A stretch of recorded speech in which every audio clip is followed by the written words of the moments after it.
सकाळीच आम्ही कुठे निघालो बघायचं असेल तर व्हिडिओला लाईक फॉलो करून घ्या बरं का। रामकृष्ण हरी मित्रांनो, मी तुमचाच मंगेश सपकाळ। आपल्या गाडीत पेट्रोल नव्हतं म्हणून पटापट पेट्रोल पंपावरती आलो आणि पेट्रोल टाकून घेतलं। घरी आलो तर शिव, अश्विनी, आई हे निघण्याच्या तयारीत होते। जाताना राजू दादा शिवला काय म्हणतात बघा। मी येऊ का?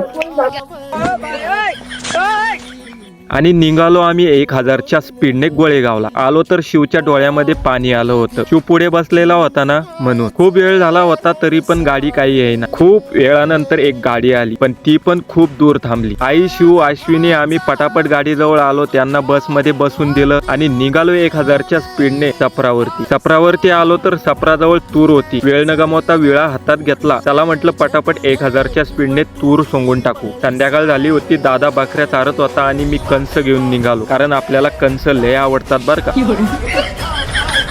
सफरावरती आलो तर काही VIP मंडळी बसलेली होती। घरी आलो तर राधिका श्रुती अभ्यास करत होती। आता ही बाई अभ्यास करत होती का तोंड लपवते काय माहिती। अभी मजा आएगा ना भिड़ो।